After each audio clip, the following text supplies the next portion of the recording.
Hello दोस्तों, कैसे हैं आप सब। उम्मीद करता हूँ आप सब कुशल मंगल से होंगे। स्वागत है आपका हमारे अपने चैनल पर, जहाँ आपको समय समय पर मेरे द्वारा क्रॉस ड्रेसिंग कहानियाँ देखने को मिलती हैं। आज की हमारी कहानी का शीर्षक है भास्कर की क्रॉस ड्रेसिंग सज़ा। यह कहानी का 8वां व अंतिम भाग है। जिन दोस्तों ने अभी तक कहानी के पहले भाग नहीं पढ़े हैं, कहानी के इस भाग के साथ साथ कहानी के उन भागों को भी ज़रूर पढ़ लें। कहानी के पिछले भाग की एक झलक मनीषा चाहती थी कि उनकी तरह भावना अपने सब रिश्तेदारों के बीच शादी का पूरा मज़ा ले और शादी की एक एक रस्म में उनकी तरह दुल्हन की बहन बनकर अपनी भागीदारी निभाए। भास्कर का भाई के रूप में रस्म निभाना तो अब नामुमकिन था, इसलिए मनीषा चाहती थी कि एक बहन की तरह भावना सब रस्मों में भाग ले। कहानी का आज का भाग महिला संगीत में घर का कमरा आस पड़ोस की महिलाओं से भरा हुआ था, जहां पुरुषों का आना मना था। भावना ने अपनी बहनों के साथ मिलकर सुंदर नृत्य की प्रस्तुति दी, जिसमें संगीत के बोल थे, मेरे हाथों में नौ नौ चूड़ियां हैं। और भावना अपनी रंग बिरंगी चूड़ियों को खनखनाती हुई इस संगीत पर नाच थिरक रही थी। भावना के चेहरे पर उसकी खुशी साफ झलक रही थी। अपनों का साथ होता ही ऐसा है। रात में मेहंदी का कार्यक्रम किया गया, जिसमें दुल्हन को हाथों और पैरों में खूबसूरत डिज़ाइन वाली मेहंदी लगाई जा रही थी। दुल्हन के साथ साथ घर की और महिलाएं भी मेहंदी लगवा रही थी। मनीषा भावना को भी मेहंदी लगवाने के लिए ले आई और एक दुल्हन की तरह मनीषा ने भावना के हाथों में उसके बाजुओं तक और पैरों में डिज़ाइन वाली मेहंदी लगवा दी। घर की महिलाएं भावना की खूबसूरती की लगातार तारीफ कर रही थी और हंसी मजाक में भावना को उसके होने वाले जीवन साथी को लेकर छेड़ रही थी। उन महिलाओं में मनीषा और माँ भी शामिल थीं। हल्दी के रस्म में भावना ने एक बहन की तरह दुल्हन को हल्दी लगाई और सब बहनों के साथ मिलकर दुल्हन की हल्दी की रस्म को पूरा किया। शादी में तैयार होने के लिए मनीषा भावना को लेकर लेडीज़ ब्यूटी पार्लर में गई, जहां से भावना लहंगे चोली में पूरे साज श्रृंगार के साथ तैयार होकर आई। लहंगे चोली में पूरे साज श्रृंगार में भावना एक दुल्हन के समान लग रही थी। भावना ने लहंगे चोली के साथ में जेवर भी एक दुल्हन की तरह ही पहन रखे थे, जिसमें बालों में मांग टीका, हाथों में कलाइयों तक भरी चूड़ियाँ और कंगन, नाक में छोटी गोल नथ, कानों में लटकते झुमके, कमर में कमरबंद, बाजू पर बाजूबंद, पैरों में पायलिया और ऊंची हील वाली सैंडल थी। शादी में सबका ध्यान भावना पर लगा हुआ था। माँ और मनीषा ने भी भावना की खूबसूरती की तारीफ की और माँ ने एक नज़र का काला टीका प्यार से भावना के कान के पीछे लगाया। बारात में आई हुई महिलाएं भी भावना की खूबसूरती की तारीफ कर रही थी और उनमें से कुछ महिलाओं ने भावना के लिए शादी के रिश्ते भी ढूंढ लिए थे और इस विषय पर भावना की माँ से भी बात कर ली थी। माँ और मनीषा भावना के शादी के रिश्ते की प्रस्ताव को लेकर खुश थी। शादी में भावना ने दुल्हन की बहन बनकर जूता चोरी की रस्म भी निभाई। अगले दिन सुबह दुल्हन की विदाई के बाद भावना का परिवार रात को अपने घर वापस आ गया। सब खुश मन से वापस आए थे, पर भावना के पिताजी के मन में क्रोध की भावना भड़क रही थी। माँ ने खुश मन के साथ भावना के सब रिश्तेदारों के साथ घुल मिल जाने वाली बात पिताजी को बताई और यह भी बताया कि भावना की खूबसूरती के खूब चर्चे शादी में हो रहे थे और भावना के लिए बहुत से रिश्ते भी आए हैं। भावना के पिताजी ने अपना सारा गुस्सा भावना की माँ पर निकाल दिया और कहा कि तुम दुनिया की पहली ऐसी माँ होंगी जो अपने बेटे के लिए बहू ढूंढने की बजाय उसके लिए दामाद ढूंढ रही हो। सारा परिवार पिताजी का यह रूप देखकर हैरान था और भावना और मनीषा पिताजी की कही बात को सुनकर माँ हैरानी से उनकी तरफ देख रही थी। तब उन्होंने कहा कि भावना और कोई नहीं बल्कि उनका अपना बेटा भास्कर है। भावना अपनी सच्चाई इस तरह से सबके सामने आने से घबरा गई। पिताजी ने अब मनीषा पर अपना गुस्सा निकालना शुरू कर दिया। उन्होंने भास्कर को घर पर लाने के लिए मनीषा को बहुत डांटा।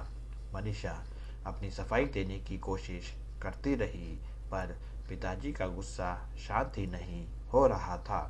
भावना को अपना बेटा मानते हुए माँ भावना के गले से लग गई और माँ के दिल में सालों से जो अरमान बसे हुए थे माँ आज उनको पूरा कर लेना चाहती थी। भावना भी माँ के गले से लिपट कर जोर जोर से रोने लगी। भावना की छोटी बहन भी घर के इस माहौल से डर गई और वह भी माँ और भावना से लिपट गई। मनीषा ने पिताजी को समझाने की कोशिश की। उसने कहा कि अपने किए कर्म के कारण भास्कर ने अपनी पहचान खो दी है और अब वह भास्कर न होकर भावना है, इसलिए उन्हें भास्कर को माफ़ करते हुए भावना को दिल से अपना लेना चाहिए। माँ ने भी मनीषा की बात का समर्थन किया पर पिताजी कुछ भी सुनने को तैयार नहीं थे और उन्होंने भावना को उसी समय घर से निकल जाने को कहा और वह खत भावना के हाथ में रख दिया। एक बार फिर गमों का पहाड़ भावना पर टूट गया। भावना ने अपना सामान लिया और आंखों में आंसू भरते हुए अपनों से एक बार फिर बिछड़ने का गम लिए भावना घर से चली गई। मनीषा और भावना की छोटी बहन ने भावना को रोकने की बहुत कोशिश की। माँ का भी रो रो कर बुरा हाल था। काली रात में सुनसान सड़क पर भावना चली जा रही थी। तभी भावना को अपने पीछे कुछ अजनबी लोगों की आवाज़ महसूस हुई। भावना ने पलट कर देखा तो वहाँ कोई नहीं था। भावना ने अपने कदम आगे को बढ़ा लिए। भावना के हर कदम के साथ अजनबी का शोर आ जाता और जब भावना पीछे देखती तो कोई नज़र नहीं आता। भावना के दिल में डर बैठ गया। तभी भावना के आसपास 4 अजनबी आदमियों का घेरा बन गया जो शराब के नशे में थे।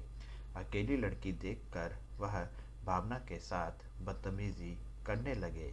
भावना डर के मारे मदद की पुकार करने लगी और उन अजनबियों के सामने हाथ जोड़कर उनसे रहम की भीख मांगने लगी। उन शराबियों के चेहरे पर कपड़ों का नकाब था। उन्होंने भावना को अपनी गाड़ी में बैठा लिया और शहर से बाहर ले जाने लगे। भावना उनके सामने बेबस थी और बचाव में बस अपने हाथ पांव चला रही थी। शहर में लड़कियों के साथ ऐसी दुराचार की घटनाएं बढ़ गई थी, इसलिए पुलिस के साथ साथ कुछ समाज सुधारकों ने भी रात को शहर में गश्त लगानी शुरू कर दी थी। थोड़ी दूर जाने पर एक गाड़ी भावना की गाड़ी के पीछे लग गई और आगे जाकर उन्होंने भावना की गाड़ी को रुकवा लिया। गाड़ी में अकेली लड़की को 4 आदमियों के साथ देखकर वह उनसे पूछताछ करने लगे। तब भावना ने अपनी आपबीती उन्हें बता दी। शराबियों को पकड़कर उन्होंने पुलिस को सूचना दे दी।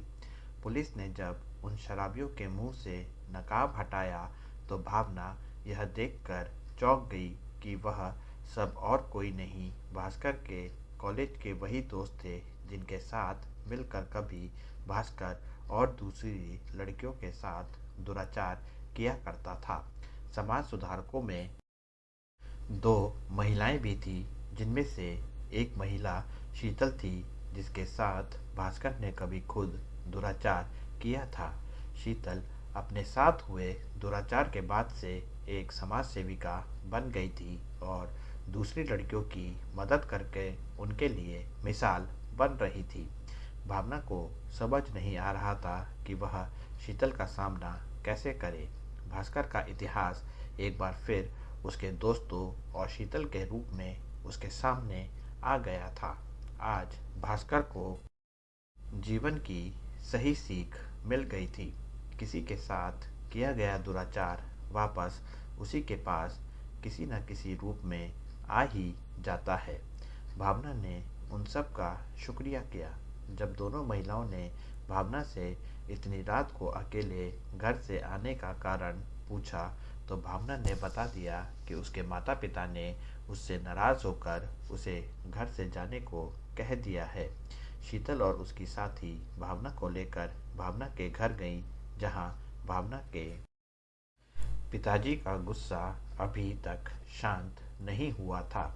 भावना को शीतल के साथ देखकर उनका गुस्सा और ज़्यादा बढ़ गया और शीतल के सामने उन्होंने भावना की सच्चाई खोल दी। अब चौंकने की बारी शीतल की थी। शीतल ने कभी सपने में भी यह नहीं सोचा था कि भास्कर कभी उसके सामने इस रूप में आएगा। आज भास्कर एक डरी सहमी हुई सी लड़की के रूप में उसके सामने था।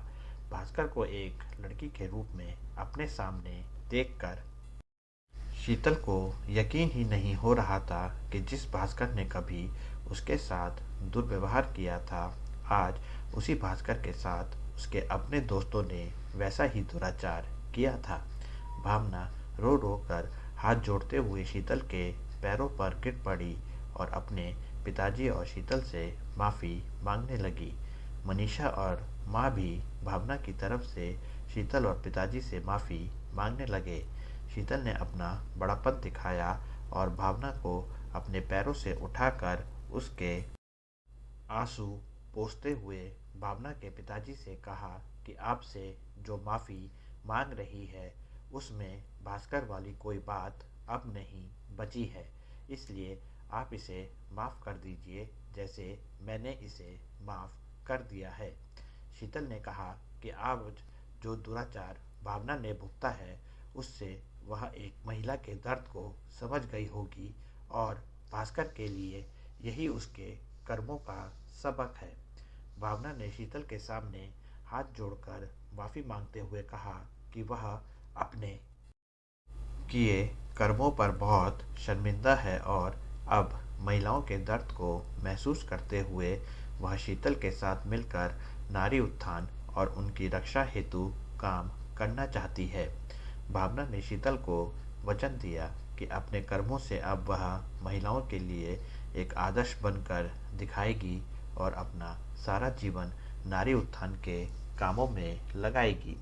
शीतल के भास्कर को माफ़ी देने के बाद भास्कर के पिताजी का दिल भी पसीज गया और उन्होंने भावना के सिर पर अपने आशीर्वाद का हाथ रखा। इस तरह से एक बार फिर इस घर में खुशहाली आ गई। कहानी कैसी लगी दोस्तों? कहानी पर लाइक ज़रूर दिया कीजिए। आपका एक लाइक मुझे बहुत खुशी देता है। नई कहानी के साथ जल्दी मिलते हैं। आपका अपना नयन भास्कर।